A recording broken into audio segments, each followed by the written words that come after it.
안녕하세요. 전기기능사의 첫 번째 과목인 전기이론을 설명하게 된 조은비입니다. 전기이론 과목은 전기기능사 자격증이든 전기 분야의 공무원, 공기업 취업에서도 가장 기본이자 기초가 되는 과목이기 때문에 탄탄히 짚고 갈 필요가 있습니다.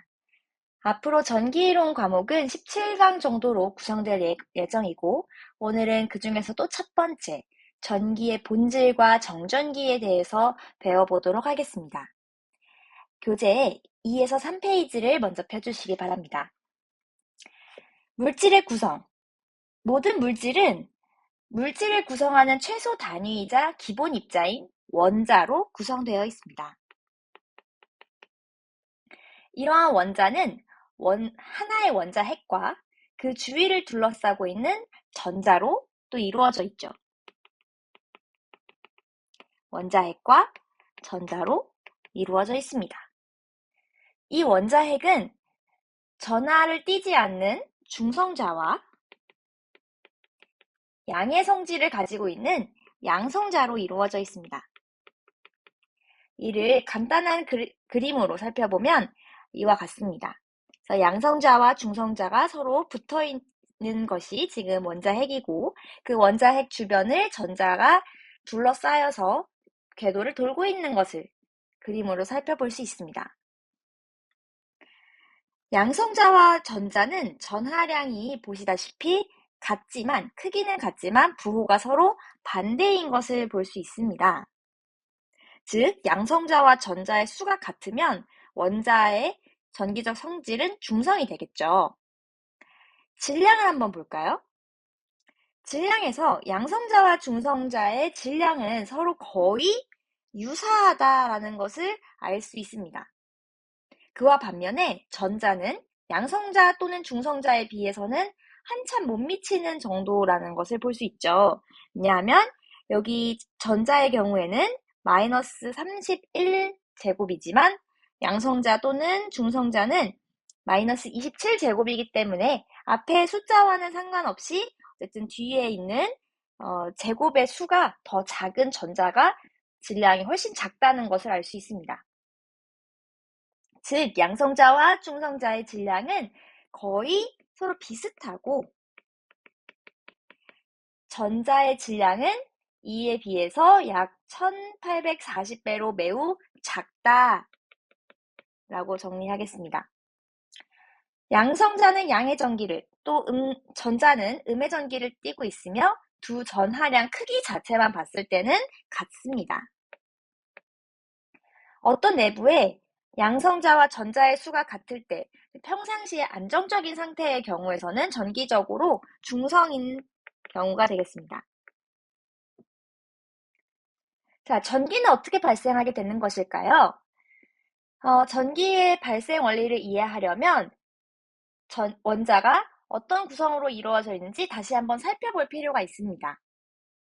1913년 보허가 제시한 원자 모형에 따르면 원자의 중심부에는 원자 핵이 있고 그 주위를 전자가 둘러싸고 있는데, 이 전자는 에너지 준위에 따라 일정 궤도를 돌고 있다고 했습니다. 첫 번째 궤도에는 2개, 두 번째 궤도에는 8개, 또 세 번째 궤도에는 18개 등 일정 궤도에 최대 수용 전자 개수가 있고, 이 개수에 따라서 전자가 원자에서 필요한 전자 개수만큼 채워져 있는 꼴이라고 볼 수 있는 거죠. 오늘은 이 중에서도 나트륨 Na의 원자 모형을 한번 살펴보도록 하겠습니다. 나트륨 Na의 원자 모형에서는 총 전자가 11개 필요한데요. 그래서 지금 10개이기 때문에 세 번째 전자 궤도에 전자를 하나 더 올려보도록 하겠습니다. 이와 같이 가장 바깥쪽에 있는 전자를 우리 최외곽 전자라고 합니다. 최외곽 전자는 원자 핵을 둘러싸고 있는 전자 궤도 중 가장 바깥쪽에 있는 전자가 되겠습니다. 자, 이 최외곽 전자에 에너지를 한번 인가를 해보겠습니다. 그래서 원자가 에너지를 받으면 최외곽 전자가 밖으로 빠져나가게 되는데, 자유를 얻었다고 해서 자유전자라고 이름을 붙여보겠습니다. 더 이상 원자의 구속력에서 벗어나 자유롭게 움직일 수 있는 전자를 자유전자라고 하는 것이죠. 이 나트륨의 경우에 지금 전자가 하나 빠져나갔으니 양성자는 현재 안에 11개가 남아있을 것이고 전자는 하나가 빠져나갔으니 총 10개가 남아있는 셈입니다. 즉, 양의 전기를 띠고 있는 양성자의 개수가 음의 전기를 띠고 있는 전자의 개수보다 더 많기 때문에 이는 양의 전기를 결국 가지게 되는 거죠. 만약에 다른 물질에서 양성자의 숫자보다 전자의 수가 더 많았다면, 즉 에너지를 방출하면서 전자가 원자 안으로 들어오게 되고 전자의 개수가 양성자의 수보다 더 많아지게 되는 경우에는 음의 전기가 더 강해졌으니까 결과적으로 음의 전기를 띠게 될 것입니다. 이와 같이 어떤 에너지, 외부 영향에 의해서 전자를 잃거나 얻으면서 양의 전기 또는 음의 전기를 가지게 되면 이러한 현상들로 인해서 어떠한 전기적 현상이 발생하게 되는 것이죠. 이러한 경우처럼 어떤 외부로 인해서 전기적 선지를 가지게 되는 것을 우리 대전이라고 합니다. 다음을 한번 살펴볼까요? 도체와 부도체입니다. 전류가 잘 흐르는 물질을 우리는 도체라고 합니다. 전선과 같이 대표적으로 도체를 많이 사용하는 것은 구리가 있겠습니다. 이 외에 전류를 잘 전달하지 못하는 물질은 우리 부도체라고 부릅니다. 많은 절연체에서 부도체를 사용하죠. 절연체 또는 부도체를 비슷한 용어로 사용하는 경우가 있습니다. 절연체의 의미를 보면 절연체는 도체나 전기 소자로부터 전기를 차단하는 물체인데 어쨌든 부도체가 전류를 잘 전달하지 못하는 성질을 가지고 있기 때문에 절연체로도 사용할 수 있는 것이죠. 예를 들면 유리, 에보나이트, 고무, 나무, 수소, 헬륨 등이 있는데 고무를 흔히 많이 볼 수 있을 것으로 우리 흔히 많이 볼 수 있죠. 다음 세 번째 한번 볼까요? 반도체입니다. 반도체는 도체 또는 부도체의 중간적 성질을 가지고 있고 빛을 쏘여준다던가 불순물을 추가한다던가 특정한 조건을 인가하게 되는 경우에 전기가 통하게 되는 것입니다. 게르마늄이나 규소, 저마늄을 많이 사용하죠. 초전도체에는 특정 온도에서 전자의 이동을 방해하는 성질이 없어진다. 즉 전류가 굉장히 잘 흐르게 되는 것이죠. 마이너스 273도에서 전류가 굉장히 잘 흐르게 되는, 즉 저항이 거의 없어서 전류가 제일 잘 흐르게 되는 물질을 우리 초전도체라고 부릅니다. 지금까지 배운 내용을 우리 문제로 한번 확인해 볼까요? 핵심 유형 문제 페이지 2에서 3페이지에 있습니다. 1번, 정상 상태에서 원자에 대한 설명으로 틀린 것은? 동그라미 1번부터 한번 살펴볼까요? 양성자와 전자의 극성은 반대이다. 맞는 말이죠. 극성은 서로 반대입니다. 양성자는 양의 전기, 전자는 음의 전기. 2번, 원자는 전체적으로 보면 전기적으로 중성이다. 네, 평상시에 에너지가 가해지거나 흡수되지 않은 경우 중성 상태를 가지게 되겠죠. 맞습니다. 다음 세 번째, 원자 내에서 전자의 수가 양성자보다 많으면 양의 전기로 대전된다? 맞을까요? 네, 아니죠. 전자는 음의 전기를 가지고 있기 때문에 음의 전기로 대전이 되겠습니다. 4번, 양성자 한 개가 가지고 있는 전기량은 전자 한 개가 가지고 있는 전기량과 크기가 같다. 네, 크기는 같고 부호는 반대입니다. 이 경우에는 지금 맞는 선택지가 되겠습니다. 답은 3번 체크하고 넘어가겠습니다. 2번, 물질 중 자유전자가 부족한 상태를 일컫는 말은 양성자의 수가 전자의 수보다 더 많은 상태가 되겠네요. 즉, 양의 전기가 더 많기 때문에 답은 2번 체크하고 넘어가겠습니다. 기출문제입니다. 2019년 제1회에 있는 1번 문제고요. 교재에는 327페이지에서 볼 수 있습니다. 원자의 구속력에서 벗어나서 물질 내에 자유롭게 이동할 수 있는 것은 우리 자유를 찾은 입자라고 해서 자유전자라고 부르죠. 답이 3번으로 체크가 되겠네요. 네, 여기까지 본 문제들은 가볍게 볼 수 있는 문제들이었습니다. 나오면 꼭 맞춰야 하는 기본적인 문제고요. 점점 더 어려워지기 전에 이런 기본적인 문제들을 꼭 짚고 반드시 맞을 수 있게 체크하고 넘어가야겠습니다. 이번에는 정전기 현상에 대해서 한번 알아보겠습니다. 교재 4에서 5페이지에서 확인할 수 있어요. 정전기 발생 원리. 연속적으로 흐르지 않는 연속적으로 흐르지 않는 전기를 우리 정전기라고 합니다.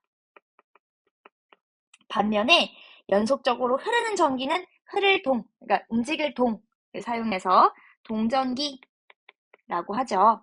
정전기는 흐르지 않고 일시적인 현상으로 발생되는 전기고, 동전기는 어떤 전원을 가해주는 방식으로 전기가 일정하게 계속 흐르고 있는 것을 말합니다. 전기적으로 중성이었던 물질이 외부에 의해서 양 또는 음의 전기를 띠게 되는 현상. 우리 이거 앞에서 배웠죠? 대전이라고 했습니다. 대전이라고 하면 중성이었던 물질이 전기를 띠게 되는 것을 말하고, 또 이렇게 전기적 성질을 띠게 되는 물체를 우리 대전체라고 합니다. 그래서 대전에 의해서 전기적 성질을 띠게 되는 물체를 대전체라고 하는 것이죠. 이런 대전에도 서열이 있는데요. 플러스 성질을 더 많이 갖게 되는 경우와 음의 전기를 더 많이 갖게 되는 경우에 그 순서가 어떤 서열화되어 있는데요.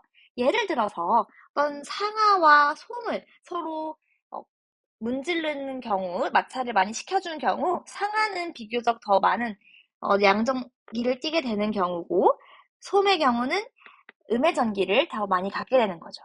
이런 식으로 두 물질을 매칭시켜서 서로 접촉을 시키거나 마찰을 시켰을 때 하나는 플러스극, 하나는 마이너스극을 갖게 될 텐데, 그 서열을 정리해 놓은 것이라고 볼 수 있겠습니다. 예를 들어서 한번 살펴볼까요? 어떤 폴리에틸렌과 같은 플라스틱 막대와 양모와 같은 털가죽을 서로 가져다 놓고 마찰을 시켜본 경우라고 생각해 보겠습니다. 마찰을 시켜봤더니 폴리에틸렌은 조금 더 많이 플러스 전하를 가지게 되고, 양모와 같은 털가죽은 음의 전기로 대전되는 경우, 이렇게 플라스틱은 양전하로 대전, 또 털가죽은 음전하로 대전되겠습니다. 이런 식으로 정전기가 발생하게 되는 것이죠. 정전기가 발생되어서 전기적 성질을 가지게 된 어떤 물체, 즉 대전체에서 전기적 성질을 없애고 싶은 경우, 대전체에 들어있는 전하를 없애고 싶은 경우에는 어떻게 해야 될까요? 이런 경우에는 접지를 해줘야 합니다. 대전된 물질을 접지시켜줘야 합니다. 지구는 아주 큰 부피를 차지하고 있죠. 우리가 지금 딛고 있는 땅도 우리 몸으로는 감당할 수 없을 만큼 아주 큰 부피를 차지하고 있습니다. 그래서 어떤 전하든 흡수를 하는 성질이 있습니다.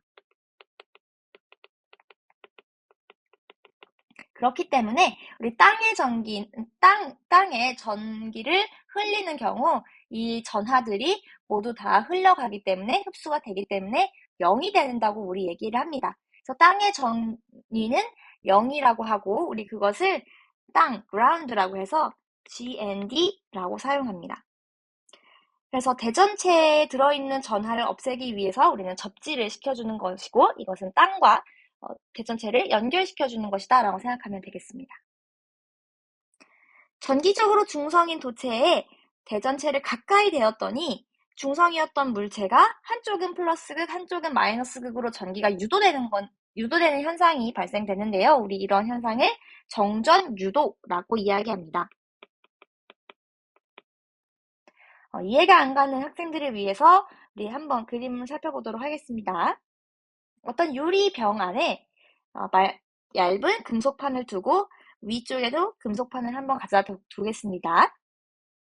이 경우 양으로 대전되어 있는 대전체를 유리관에 가까이 대어 볼까요? 그랬더니 이 양의 성질에 이끌린 음의 전기가 금속판 위쪽으로 다 대전이 될 거고요.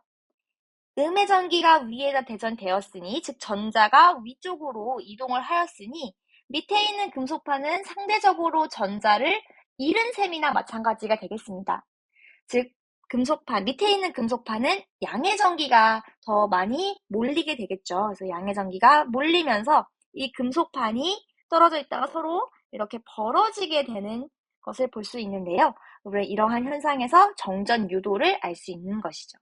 즉 전기적으로 중성이었던 유리병에 있는 금속판이 양전하로 대전되어 있는 막대에 의해서 한쪽은 음으로, 한쪽은 양으로 이렇게 대전되어 있는 현상, 유도되는 현상을 정전유도라고 합니다. 정전기 성질을 조금 더 살펴보도록 하겠습니다. 접지된 금속에 의해 대전체를 완전히 둘러싸서 정전유도로 차단하는 것, 우리 이런 것을 정전기를 차단하고 폐쇄했다 라고 해서 정전차폐라고 합니다. 전기를 외부와 차단하고 폐쇄했다 라는 뜻이죠. 예를 들어서 측정기를 사용하여 전압 또는 전류를 측정하는 경우에 외부의 전기장의 영향을 아예 없애기 위해서 금속 방막을 씌우는 경우가 있습니다. 이런 경우도 측정기가 외부의 전기장의 영향을 받지 않도록 차단하기 위한 것인데, 이런 것도 이 금속 방막이 정전 차폐를 해주고 있는 것과 같습니다. 자, 밑에 4번도 한번 볼까요? 전기장을 인가했을 때 중성이었던 유전체 내에서 전자 또 핵 간의 위치 변화에 따라 한쪽은 플러스 극, 한쪽은 마이너스 극으로 이렇게 분극이 정렬하게 되는 현상, 이것을 우리 유전 분극이라고 합니다. 네, 유전 분극이라고 합니다. 그림을 한번 보면 한쪽은 지금 플러스 극으로 마이너스 극으로 전기장을 인가한 상태가 되는 것이죠. 이렇게 전기장을 인가했더니 처음에는 중성이었던 물체가 플러스 극과 가까운 곳에는 마이너스들이 지금 정렬이 되어 있고, 마이너스 극에는 플러스 극이 이렇게 정렬이 되어 있는 것을 볼 수 있습니다. 그래서 지금 분극이 정렬이 되어서 일정 패턴을 가지고 있는 현상을 우리 유전 분극이라고 말합니다. 그러면 우리 지금까지 배운 내용을 문제로 한번 복습을 해보도록 하겠습니다. 페이지 4에서 5페이지에 핵심 유형 문제 한번 볼까요? 정전기 발생 방지책에 대해 나열한 것으로 옳지 않은 것은? 자, 답이 어떤 것일까요? 읽어볼까요? 접지 및 보호 장구를 착용한다. 맞는 말이죠. 또 대전 방지책을 사용한다. 대전을 방지한다고 했으니까 어쨌든 정전기가 발생하지 않도록 도와주는 것이라고 알 수 있습니다. 근데 3번을 한번 볼까요? 습도를 20% 이하로 하여 건조함을 유지한다? 자, 우리 상식적으로 생각해도 건조한 상태에선 정전기가 더 많이 일어나죠. 아주 건조한 겨울철에 옷을 벗을 때마다 따끔따끔하게 정전기가 발생되는 것처럼 건조한 상태에선 정전기 발생 방지하는 거 맞지 않습니다. 그래서 적당한 습도를 유지해줘야 된다라고 써야겠죠. 그래서 습도를 유지해야 된다라고 나와 있어야 하기 때문에 3번이 틀렸다고 볼 수 있습니다. 다음 배관 내 액체 흐름 속도를 제한한다. 요 말에서 학생들이 많이 헷갈려 할 수 있는데요. 배관은 아주 작은 호스로 되어 있죠. 이 호스에 물들이 이렇게 빠져나가면서 물 입자들이 작은 분출구에서 이렇게 빠져나가면서 마찰이 발생하게 됩니다. 그러니까 물과 호스 사이에 발생하는 마찰에 의해서 이때도 정전기가 발생할 수 있습니다. 그렇기 때문에 4번은 동그라미가 되겠습니다. 맞는 말이 되겠습니다. 2022년 제2회 105쪽, 501쪽을 한번 확인해 보겠습니다. 7번, 대전에 의해 물체가 띠고 있는 전기를 무엇이라고 하는가?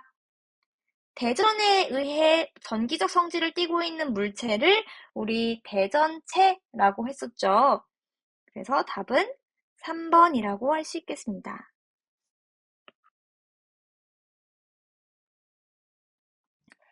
다음 마지막인가요? 네, 마지막이네요. 2022년 제3회 513쪽 기출문제 4번 한번 보겠습니다. 정전기가 발생하는 경우가 아닌 것은? 이라고 나와 있습니다. 첫 번째, 1번. 서로 붙어있는 물체가 떨어지는 경우, 그러니까 붙어있던 물체를 서로 떨어뜨리게 되는 경우는 우리 방리대전이라고 합니다. 얇은 막을 떼어낸다라는 것이죠. 그래서 방리대전은 발생하는 경우가 많게 되겠고요. 2번, 두 개의 서로 다른 물체를 접촉 또는 분리하는 경우, 우리 이런 것을 접촉대전이라고 합니다. 다음 3번, 분체류, 액체류, 기체류가 면적이 작은 계구부에서 분출되면서 마찰이 발생되는 경우, 우리 앞에서 얘기했던 이야기였죠? 그래서 이것은 분출대전이라고 할 수 있습니다. 반면 4번에 전원을 인가하여 어떤 회로적으로 전기가 흐를 수 있게 만들어 놓은 경우에는 전기가 흐른다고 되어 있으니까 동전기가 되겠네요. 정전기에 해당되는 내용이 아닙니다. 답이 4번이죠. 정전기라는 것은 결국에는 어떤 물체와 물체를 접촉시키거나 마찰시키거나 분리시킨 경우에 발생하는 현상이기 때문에 이러한 것들을 잘 확인해서 문제를 풀면 답이 쉽게 4번이라고 나오는 문제였습니다. 자, 오늘 1강 전기의 본질과 정전기에 대해서 배워봤는데요. 문제의 빈도수가 엄청 잦은 편은 아니지만 기본적인 문제들이 대부분 많이 나오고 읽으면 상식적으로 풀 수 있는 문제들도 많이 나오기 때문에 반복해서 본다기보다는 반드시 알고 가야 된다. 기본적인 거 체크하고 넘어가야 된다라고 공부하면 조금 더 방향에 맞지 않을까 싶습니다. 여기 나오는 문제들은 다 맞춘다는 목표를 가지고 공부하셨으면 좋겠습니다. 감사합니다.